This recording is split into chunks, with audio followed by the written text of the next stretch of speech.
All right, so part 2 for our fall review TESPN podcast. Seniors DJ Covington and Griffin Wright here. We're just going to talk about this fall. What a fall it was with championships, team spirit, improvement, some epic games. So let's start off, though. We have a few different categories we're going to talk about. Let's start off with just the play of the year. It could be a highlight play.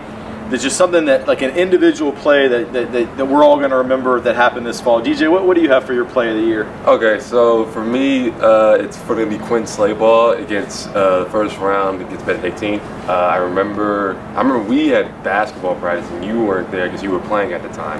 But I remember we had like a little break in between, and I was like kind of checking on the game, and then I saw like on our broadcast that you were doing, I saw the Quinn score that goal. And it was off in the air off his left foot and went straight to the net. It was just a very impressive goal, and I was like, oh wow, this is. Yeah, I remember really it too, and that kind of sealed that win. And that, of course, that was an amazing crowd at that game. And what a season Quinn had, and that was the icing on the cake for that one. Griff, how about you for a play of the year? Actually, my play happened right here. Trey Ferguson in the Benedictine State Championship.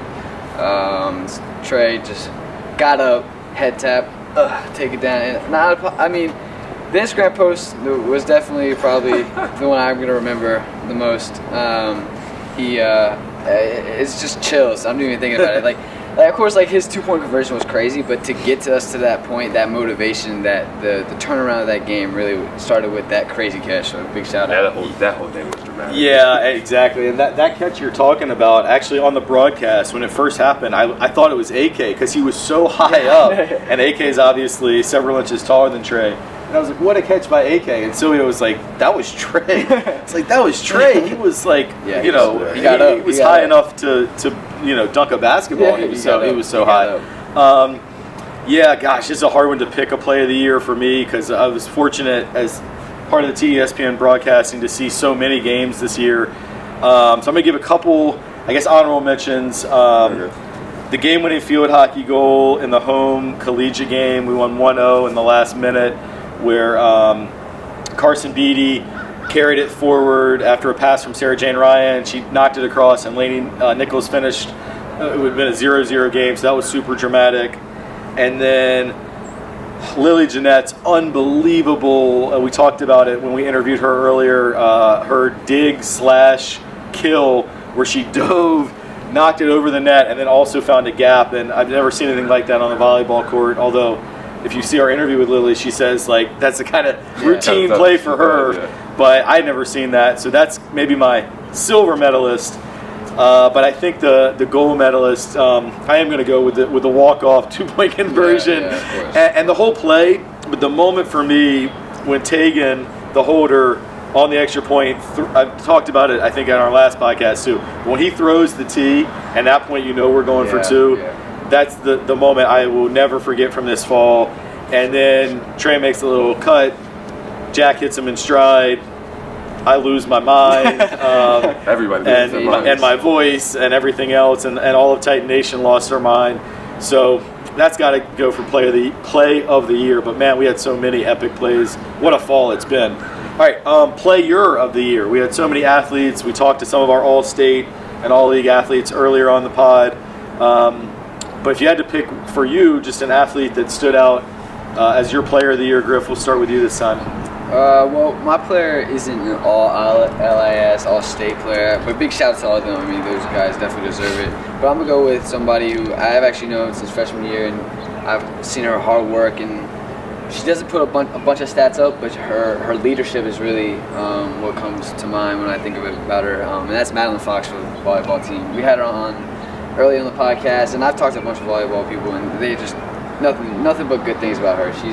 She's probably the biggest leader that volleyball has seen in a while, and she's, especially with this young team, they needed a leader, and she stepped into that role. And I know it's not the result they wanted this year, but I just big shout out to her. I know how hard it could have been.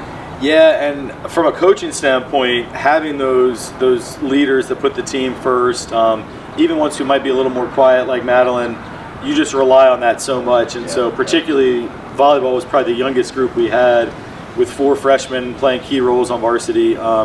Yeah, that's a good shout. Also, I think Madeline is going to be joining us on the soccer field this spring too. So excited. We've had her out at practice a couple times, and I think that's going to be a big asset as well for girls soccer. DJ, how about you for a player of the fall? Okay, so my player of the year is the quite opposite of quiet. He's going to talk when he wants to talk, but my player of the year is Elijah Rainier from the football team. He did get all prep honors as well. I think he's played every game this year. Just Mr. Consistent. I think I've known him since like elementary school. So to see him grow, especially around me and on this field, this is amazing. Like I said, he just does everything for him. Yeah, he had such a great year, and now the offers are starting to roll in for E as deservedly so.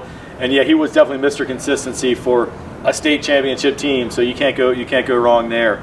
I'm going to go for my player of the fall, athlete of the fall, with the only athlete I think that was their league player of the year, and that was Laney Nichols for field hockey. So field hockey team was the regular season LIS champion, also made it to the state final, state championship game against Norfolk Academy, and so Laney Nichols as the LIS player of the year for field hockey, senior captain of a team that went, I don't have their exact record, but I think something around 18-4, I believe, close to that. And Laney was the real leader on that team, going to play at University of Richmond next year. So I'm going to go with Laney Nichols for my athlete of the year. I forgot. Let me throw a curveball at you guys. We didn't talk about this. And if you don't have someone, that's fine. I've got one in mind, though. What about a rookie of the year? Someone who is new to Trinity Athletics this fall. You have a rookie for me who stepped in. I'll go first because I just thought about this one. But Carson Beatty, a freshman field hockey player. Carson, she was just a beast out there. Scored a goal in almost every game that we had broadcast. Had the key assist that I talked about earlier in that collegiate game. And I mean, she just brings a mentality to the field of just she's going to win. She's aggressive. She's athletic. So I really enjoy watching Carson play. So I'm going to give her my rookie vote. Also, shout out to Logan Snyder, who we had on the podcast, who made All-State in cross country, who also was a new trendy athlete this fall as well. You got one? So when rookie, I don't think of just a freshman. I think somebody new to a varsity. Yeah. So of course I got to go with my guy Mitchell Kugelman. Seeing him, you remember him freshman year. To say that he was going to be a starting varsity keeper junior year to a very good soccer team and make it to states, I would call you crazy. This guy has worked his butt off, and I just can't be. I'm so proud of him, and I just gotta give him a huge shout out. He stepped into a place where we had probably a D1 goalie who unfortunately moved, and pressure all on him. I know not a lot of people thought he was going to do what he did this year, and he did exactly and more that we asked him to. So a big shout out to him. Yeah, that's a good shout. And I think if people go back and watch, it might even be our very first podcast or one of the first couple. We did a rookie of the week, and he was mine in that early part of the season. So yeah, Mitchell stepped up in a major way as well. DJ, you have one? I do. I'm gonna go. We actually interviewed him last week. I'm gonna go Cornell Allen from the football team. That's a good shout too. Yeah, he's part of our secondary for our football team. Opposite of Zaire Rayner.